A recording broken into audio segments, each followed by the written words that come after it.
Assalamu alaikum. This is Naeem's Virtual Academy and my name is Sayyeda Kamal Fatma, your biology tutor. We are discussing about the chapter we are discussing now is biodiversity and lecture number 2. In this lecture we will discuss about aims and principles of classification. Classification कहते हैं grouping को, किस चीज़ को कहते हैं? Groups बनाना। Classification के असूल और उसके मकासद के बारे में आज हम जानेंगे। अब सपोज़ मैंने आपको कुछ बुक्स दी हैं, ठीक है, ये कुछ बुक्स हैं। एक बुक है जिसमें बर्ड्स के बारे में डिस्कस किया हुआ है, इंग्लिश के वर्ड्स के बारे में है, कोई अलजेब्रा के बारे में है, कोई फ़िश के बारे में है, कोई एसेस के बारे में है, इंग्लिश पोइट्स के बारे में है, एक बुक है प्लांट्स के बारे में, ठीक है। डिफरेंट मैंने आपको कैटेगरीज़ दे दी हैं बुक्स की और आपको कहा है कि इनको आप ऑर्गेनाइज़ करें। आप क्या करेंगे? आप इन बुक्स को पहले आप चेक करेंगे कि ये किस किस टाइप्स की बुक्स हैं और उनको उनके रेलेवेंट जो कैटेगरी है उसमें आप उनको सेट करके रख देंगे। अगर मैं आपको कहूँ कि लाइब्रेरी है, इसमें ये बुक्स सेट करके रखें, तो आप 3 अलमारियों में उन शेल्फ़ में लाइब्रेरी में उनको रखेंगे। इंग्लिश की कैटेगरी में वर्ड्स वाली, इंग्लिश पोइट्स वाली और ऐसे वाली आप अरेंज कर देंगे। बायो की कैटेगरी में बर्ड्स, फिश और प्लांट्स वाली, और फिर मैथ्स की कैटेगरी में अलजेब्रा और जियोमेट्री, ठीक है। इस चीज़ को कहते हैं, ये जो सब आपने किया है ना, इस चीज़ को कहते हैं क्लासिफिकेशन। इसी तरह से क्लासिफिकेशन की जाती है, ठीक है।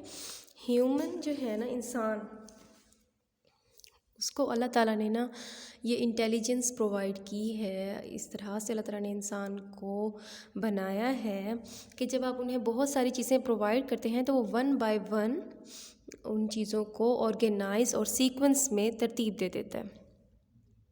यही काम बायोलॉजिस्ट ने किया। बायोलॉजिस्ट ने क्या किया कि बहुत सारे एनिमल्स थे इस दुनिया में हैं, बल्कि 1.5 मिलियन एनिमल्स और प्लांट्स अब तक डिस्कवर हो चुके हैं, ठीक है, यानी कि तकरीबन 15 लाख ऑर्गेनाइज। तो बायोलॉजिस्ट ने क्या किया, इन एनिमल्स को ऑर्गेनाइज़ किया।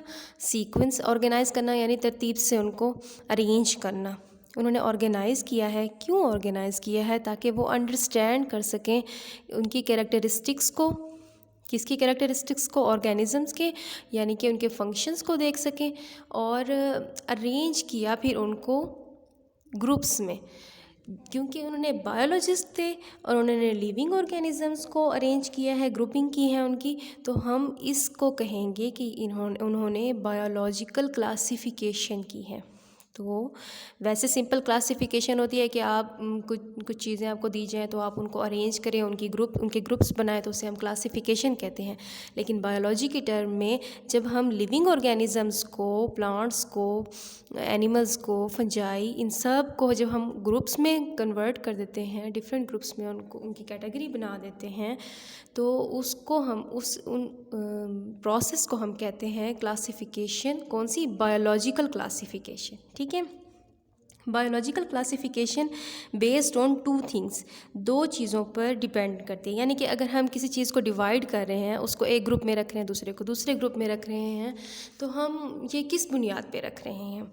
तो हम ये रखते हैं उनके सिमिलर कैरेक्टर को देख के और डिफरेंट कैरेक्टर को देख के। जैसे कि 4 बच्चे हैं, 2 उसमें से हंसमुख हैं और 2 गुस्से वाले हैं, तो हम हंसमुख को एक कैटेगरी में रख लेंगे और गुस्से वालों को एक कैटेगरी में। इस तरह से कि जो सिमिलर कैरेक्टर्स हैं उनको हम उनकी बुनियाद पर और डिफरेंट कैरेक्टर्स की बुनियाद पर हम उनको क्लासीफाई करते हैं, ठीक है।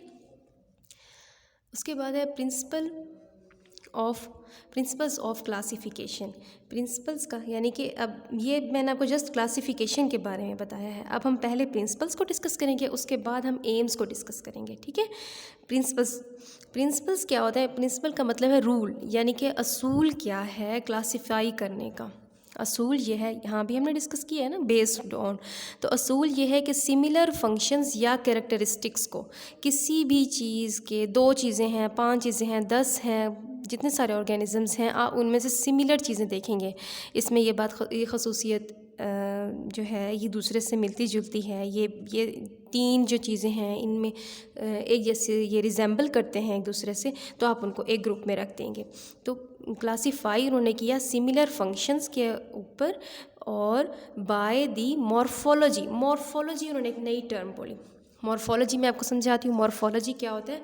मॉर्फ का मतलब होता है, मॉर्फ का मतलब होता है फॉर्म।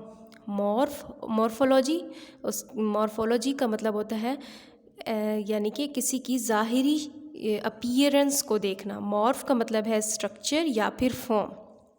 अब इसकी डेफिनेशन मैं आपको बताती हूँ। मॉर्फोलॉजी क्या होता है कि एक्सटर्नल फीचर होता है, यानी कि ज़ाहिरी तौर पर। अगर मैं आपको कहूँ कि ये क्या है, आप कहेंगे ये फ्लावर है और इसकी बनावट फीचर इसका डिफरेंट है और इस लीफ का डिफरेंट है, ठीक है ना। तो जो मॉर्फोलॉजी होती है ना वो उसकी बनावट को, साख्त को, उसके स्ट्रक्चर के बारे में होता है, फ़िज़िकल अपीयरेंस के बारे में, यानी कि ज़ाहिरी शक्ल व सूरत के बारे में, ठीक है। ये नई एक टर्म है, इसलिए मैंने आपको ज़रा डिटेल में इसके बारे में बताया है कि जो साइंटिस्ट्स हैं वो क्लासीफाई करते हैं इस रूल की बुनियाद पे कि किसकी शक्ल व सूरत सिमिलर है, ठीक है, और किसकी डिफरेंट है। डिफरेंट वालों को अलग कर देंगे, सिमिलर वालों को एक जगह पे रख देंगे, ठीक है। मॉर्फोलॉजी जो है ना, फिर उन्होंने बेस होती है, जो खुद मॉर्फोलॉजी है वो बेस होती है ऑन होमोलोगस और एनालोगस। होमोलोगस और एनालोगस जो है ना, ये दो मज़ीद टर्म्स हैं जिसके बारे में हम जानेंगे।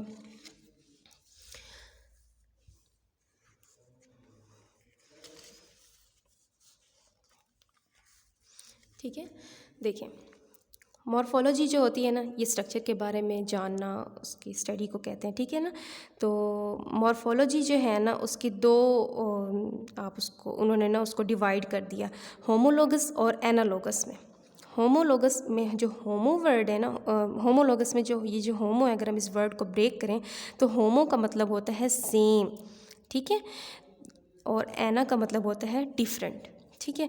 आपने बस जहन में स्ट्रक्चर को रखना है, आपने क्या करना है, सिर्फ स्ट्रक्चर को जहन में रखना है और आपने कहना है कि होमो का मतलब तो सेम है, इसका मतलब है सेम स्ट्रक्चर।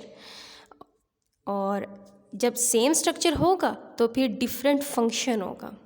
एनालॉगस क्या होता है, डिफरेंट होता है। हमने किस बात को याद रखना है, स्ट्रक्चर को, डिफरेंट स्ट्रक्चर। जब डिफरेंट स्ट्रक्चर होगा तो सेम फंक्शन होगा, यानी कि स्ट्रक्चर और फंक्शन ये उलट होंगे एक दूसरे के। अगर एक चीज़ सेम होगी यानी कि स्ट्रक्चर सेम होगा तो फंक्शन डिफरेंट होगा, अगर डिफरेंट स्ट्रक्चर होगा तो फंक्शन सेम होगा। ये बात अगर अभी समझ नहीं आ रही तो अब मैं मज़ीद आपको समझाती हूँ, अब बिल्कुल सही सही समझ आ जाएगी। जैसे कि अब ये आप देखें, ये एक बटरफ्लाई के पर है, विंग्स हैं, ठीक है, और ये बैट के विंग्स हैं, ठीक है। अब आप इनको देख के बताएं कि इनका जो हमने बात जहन में क्या रखना है, हमेशा स्ट्रक्चर को जहन में रखना है, ठीक है। स्ट्रक्चर इनका सेम है? नहीं, इनका स्ट्रक्चर तो सेम नहीं है। इसके बेशक इसके पर हैं लेकिन ये इसकी बनावट और तरह से है। मॉर्फोलॉजी क्या होता है, बनावट, ज़ाहिरी शक्ल व सूरत, ठीक है ना। हम मॉर्फोलॉजी देखेंगे ना कि मॉर्फोलॉजी क्या है, इसकी बनावट, इसकी साख्त, इसकी ज़ाहिरी शक्ल व सूरत कैसी है। अब इसके विंग्स की बनावट, साख्त, शक्ल व सूरत, जो ज़ाहिरी अपीयरेंस है, फ़िज़िकल अपीयरेंस है, वो डिफरेंट है एज़ कम्पेयर टू बटरफ्लाई।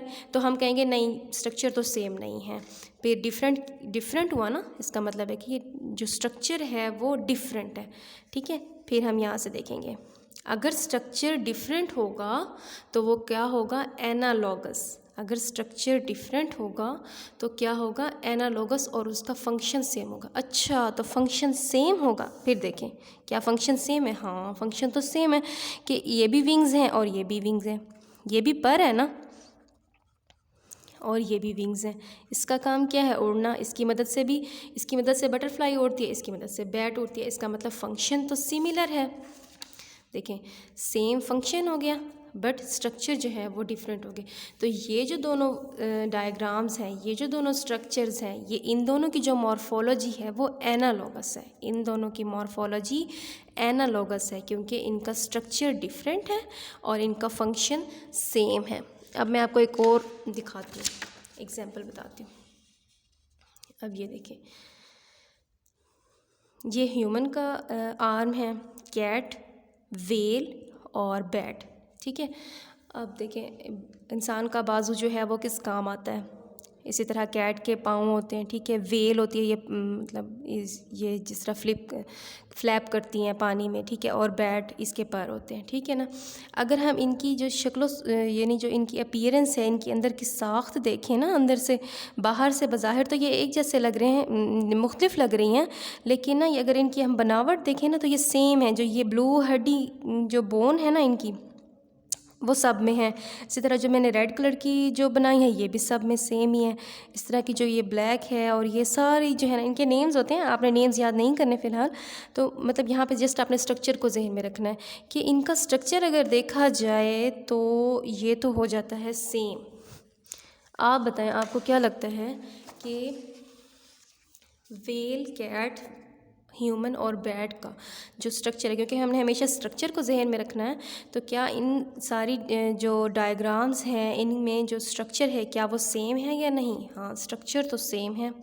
ठीक है, स्ट्रक्चर सेम है, और जिसका स्ट्रक्चर सेम होता है, homo mean same, structure same होता है, उसका फंक्शन डिफरेंट होता है। अब आप देखें कि बैट्स जो होती हैं इनके विंग्स उड़ने के काम आता है। अब इंसान के बाजू तो उड़ने के काम नहीं आते, ना ही बिल्ली के ना ही वेल के।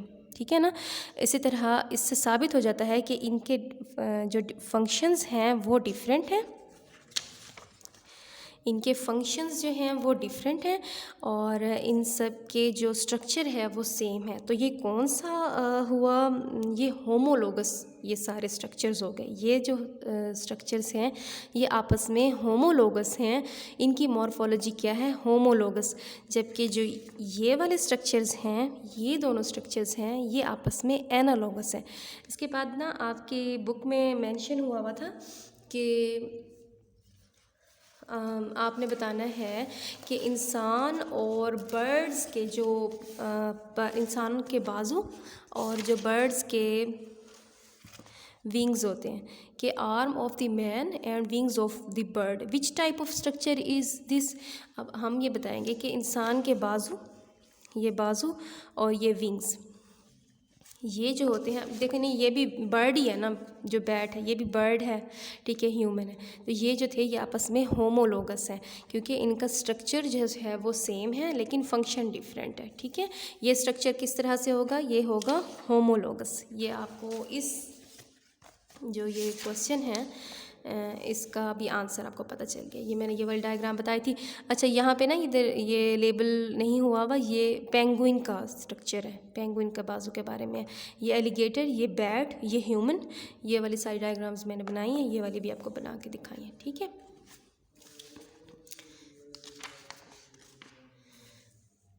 तो इसमें ये बताया उन्होंने कि प्रिंसिपल्स ऑफ क्लासिफिकेशन क्या होती है, कि हम सिमिलर फंक्शंस यानी कि उनकी कैरेक्टरिस्टिक्स को देखते हैं by the help of morphology. Morph क्या होता है, स्ट्रक्चर या फिर साख्त को कहते हैं।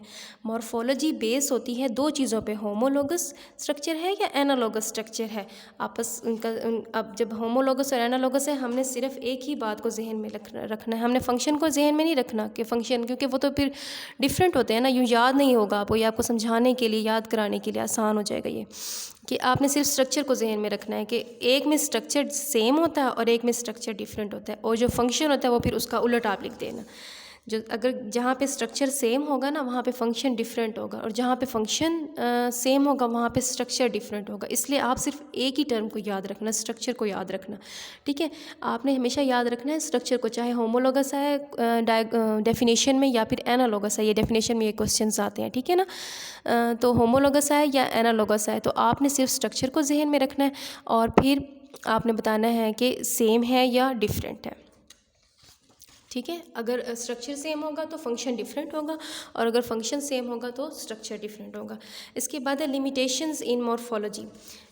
इसका मतलब होता है कि मॉर्फोलॉजी जो थी ना, मॉर्फोलॉजी यानी कि जो हम अपीयरेंस से हम मालूम करते थे किसी भी चीज़ के बारे में, कि हम उनको क्लासिफाई करते थे, ये काफ़ी नहीं थी। इससे हर एक चीज़ की को हम डिटेल से हम नहीं बयान कर सके, उनको हम सही तरह क्लासिफाई नहीं कर सके। तो फिर और जो थी ना बायोलॉजी की जो मज़ीद जो ब्रांचेस थी, ठीक है ना, वो उनके थ्रू फिर हमने मज़ीद जाना। एक ब्रांच का नाम है साइटोलॉजी, सेल्स के बारे में स्टडी करने को कहते हैं। दूसरी है जेनेटिक्स, ठीक है, जेनेटिक्स में जेनेटिक कॉन्स्टिट्यूएंट के बारे में, डीएनए, इनके बारे में हम मालूम करते हैं। बायोकेमिस्ट्री, जिसमें हम ऑर्गेनिजम्स जो होते हैं उनके केमिकल सब्सटेंस के बारे में डिस्कस करते हैं, ठीक है। तो जो मॉर्फोलॉजी थी, जिसमें हम फॉर्म्स को डिस्कस करते थे कि उनकी ज़ाहरी शक्ल सूरत कैसी है, तो ये काफ़ी नहीं थी और इन तीनों की वजह से ना काफ़ी हेल्प मिली थी, ठीक है। ठीक है, फिर अब हम देखते हैं कि हमने क्या पढ़ा। एम्स एंड प्रिंसिपल्स को डिस्कस किया है। प्रिंसिपल्स को हम पहले डिस्कस करेंगे, फिर उसके बाद हम आगे देखेंगे एम्स के बारे में, बाद में पढ़ेंगे नेक्स्ट लेक्चर में, ठीक है। तो इसमें ये होता है कि ये देखें, ये वाली बात अहम है, 1.5 मिलियन स्पीशीज़। ये ना MCQ's पॉइंट ऑफ व्यू से इंपॉर्टेंट है कि करंटली जो है ना 1.5 million species have been described, ये डिस्कवर हो चुकी हैं, and has been given this scientific name, उनको साइंटिफिक नेम दे दिया। ये साइंटिफिक नेम हम क्यों देते हैं और ये क्या होते हैं साइंटिफिक नेम्स, ये हम इसी चैप्टर में आगे चल के पढ़ेंगे, ठीक है। To study such a diverse pack of organisms, यानी कि बहुत सारे डाइवर्स पैक है, यानी बहुत ज़्यादा वैरायटी है, exist on earth. Biologist classified the organisms into groups and सब ग्रुप्स, उनकी ग्रुपिंग की है, ठीक है। This grouping of organisms is called biological classification, ठीक है। ये जो ग्रुपिंग की है इसको कहते हैं बायोलॉजिकल क्लासिफिकेशन। ये वाली बात मैंने सारी डिस्कस की है कि कैरेक्टरिस्टिक्स जानने के लिए ऑर्गेनिजम्स की साइंटिस्ट ने क्या किया, अरेंज किया, यानी कि ग्रुपिंग की उनकी। इस चीज़ को कहते हैं biological classification. The grouping of organisms is called biological classification, ठीक है। फिर उसके बाद है principles of classification. Some organisms share similar fundamental characteristics और फंक्शंस, यानी कि कुछ ऑर्गेनिजम्स जो हैं उनके बुनियादी तौर पर एक जैसे ही कैरेक्टर्स होते हैं, और it is further explained bye means of morphology. Morphology क्या होता है, external feature of an organism. Morphology क्या होता है, external feature of N organisms, यानी कि ज़ाहिरी खदोखाल, ज़ाहिरी शक्ल सूरत, फ़िज़िकल अपीयरेंस, फॉर्म। मॉर्फ का मतलब होता है फॉर्म, यानी कि स्ट्रक्चर, ठीक है। अच्छा, फिर उन्होंने कहा कि in which we study the organisms on the basis of their homologous या फिर एनालोगस की बुनियाद पर उन्होंने मज़ीद उन्होंने इसको एक्सप्लेन किया। होमोलोगस क्या होता है, similar in structure, analogous different in structure. जो चीज़ सिमिलर होगी स्ट्रक्चर में उसके डिफरेंट फंक्शंस होंगे, और जो डिफरेंट होंगे स्ट्रक्चर में वो उनके सेम फंक्शंस होंगे। Homologous similar in structure and have different functions, and analogous different in structure and have same functions. ये दोनों टर्म्स हैं ना, और जो इनके मीनिंग्स हैं, ये आप इसमें कंफ्यूज ना हो जाएं। इसी वजह से ना मैंने आपको कहा था कि आप जस्ट स्ट्रक्चर को जहन में रखिएगा, ठीक है। स्ट्रक्चर को जहन में रखेंगे कि चाहे होमोलोगस क्वेश्चन में आ जाए या एनालोगस क्वेश्चन में आ जाए, आपने जस्ट स्ट्रक्चर को जहन में रखना है कि होमो मतलब सेम, यानी कि स्ट्रक्चर सेम। जब स्ट्रक्चर सेम आ जाएगा तो फंक्शन आप उसका डिफरेंट कर देना। अच्छा, एना मतलब स्ट्रक्चर, एना यानी स्ट्रक्चर का बताना है, एना मीन डिफरेंट, यानी कि डिफरेंट स्ट्रक्चर। अगर डिफरेंट स्ट्रक्चर होगा तो हम उसका फंक्शन को हम सेम कहेंगे, ठीक है। अच्छा, फिर यहाँ पे उन्होंने क्वेश्चन, ये फिर डायग्राम्स हैं जो मैंने मेंशन की थी, ये डायग्राम है और इसके बाद ये डायग्राम है, ठीक है। आपने भी ये बनानी है, चाहे एनालोगस होमोलोगस वाला सवाल आ जाएगा, अगर डेफिनेशन आएगी तो फिर आप ये वाली डायग्राम बनाएंगे, ठीक है। और अगर एनालोगस वाली डेफिनेशन आएगी तो फिर आप ये वाली डायग्राम बनाएंगे। अगर दोनों आ गई तो दोनों डायग्राम्स बनानी होगी आपको, ठीक है। Sometimes it is impossible to classify organisms using morphological characters। अब ये limitations के बारे में बात हो गई है कि लिमिट है, यहाँ पे आप हेडिंग भी दे सकते हैं, limitation in morphology, limitations in morphology, ठीक है ना। यहाँ पे हेडिंग दें कि बाज़-औक़ात इम्पॉसिबल हो जाता है क्लासीफाई करना ऑर्गेनिज़म्स को, कि हम उनके जस्ट ज़ाहिरी शक्ल सूरत और ज़ाहिरी कैरेक्टर्स को देख करना हम उनको क्लासीफाई करें, ये हमेशा हर दफ़ा नहीं हो सकता। Therefore scientist use other characteristics to classify organisms which include cytology, genetics, in which organisms are classified on the basis of cellular study, यानी कि साइटोलॉजी जो है इसको हम सेल्स की स्टडी को कहते हैं, और जेनेटिक कॉन्स्टिट्यूएंट्स, जेनेटिक्स में जेनेटिक्स कॉन्स्टिट्यूएंट को डिस्कस करते हैं, एंड देयर डेवलपमेंट पैटर्न, और उनकी डेवलपमेंट के बारे में। जेनेटिक्स में ना हम जेनेटिक कॉन्स्टिट्यूएंट्स यानी कि डीएनए, आरएनए, इनके बारे में, और फिर किसी भी जानवर के, यानी कि आप हो, मैं हूँ, कोई भी एनिमल है, कोई प्लांट है, वो उनमें डेवलपमेंट किस तरह से होती है इसके बारे में भी हम जेनेटिक्स में समझते हैं, ठीक है। और biochemistry also plays also employed in which the chemical substance of the organisms are compared, कि बायोकेमिस्ट्री जो है उसने भी बड़ा अहम किरदार अदा किया जिसमें जिसमें कि ना ऑर्गेनिज़म्स जो है ना उनके जो केमिकल सब्सटेंसेस हैं इसको हम डिस्कस करते हैं। In which chemical substances of organisms are compared, ठीक है। यानी कि जो ऑर्गेनिज़म्स हैं, जैसे कि कोई एनिमल है या प्लांट है, उसके अंदर जो जो केमिकल सब्सटेंसेस प्रेजेंट होते हैं उसकी स्टडी को, अब मे भी दिखने में कुछ चीज़ें आपस में सिमिलर हों, हम मॉर्फोलॉजी के हवाले से उनको एक ग्रुप में डाल रहे हों, लेकिन जब हम उनको केमिकली स्टडी करेंगे बायोकेमिस्ट्री के थ्रू, तो फिर हमें पता चलेगा कि हाँ जी ये डिफरेंट है और ये सेम है। जैसे कि बैक्टीरिया जो हैं वो प्रोकैरियोट्स हैं, और हम जो है वो यूकैरियोट्स हैं। प्रोकैरियोट्स हैं वो इस तरह से कि उनके अंदर जो है ना और उनके अंदर जो है वो न्यूक्लियर मटेरियल जो होता है वो एनवेलप नहीं होता, और हमारे अंदर न्यूक्लियर मटेरियल जो होता है वो एनवेलप होता है। इस तरह की जो स्टडी है वो जेनेटिक्स, बायोकेमिस्ट्री और साइटोलॉजी में जाके उन्होंने की, ना कि मॉर्फोलॉजी में, ठीक है ना। ये डिटेल स्टडी होती है, और ये जस्ट ज़ाहिरी अपीयरेंस के बारे में है, ये इंटरनल स्ट्रक्चर के बारे में इन स्टडीज़ के थ्रू उन्होंने क्लासीफाई किया है, ठीक है। ये आज हमने पढ़ा है AIIMS and principles of classification में से जस्ट प्रिंसिपल्स ऑफ क्लासिफिकेशन पढ़ा है। एम्स जो होते हैं ना वो यूं ही हैं कि हमें ना, उसका मतलब यही है एम्स का कि हमें सिमिलैरिटी और डिसिमिलैरिटी की बुनियाद पे हम ना इजीली स्टडी कर पाते हैं organisms को, to determine similarities and dissimilarities among organisms so that they can be studied easily and to find evolutionary relationship among the organisms। इसके थ्रू हम organisms की आपस में जो एवोल्यूशनरी तौर पर जो आपस में रिलेशन होता है उसके बारे में जानते हैं। अब एवोल्यूशनरी रिलेशन क्या होता है, जैसे कि लीजर्ड है, ठीक है, उसका एवोल्यूशनरी रिलेशन बनता है डायनासोर से, उसका एवोल्यूशनरी रिलेशनशिप बनता है क्रोकोडाइल से, यानी कि ये आपस में एक जैसे हैं, ठीक है। तो हमें इस तरह से पता चला, क्लासिफाई करने से पता चला, ठीक है। तो ये एम है इसका और ये प्रिंसिपल है।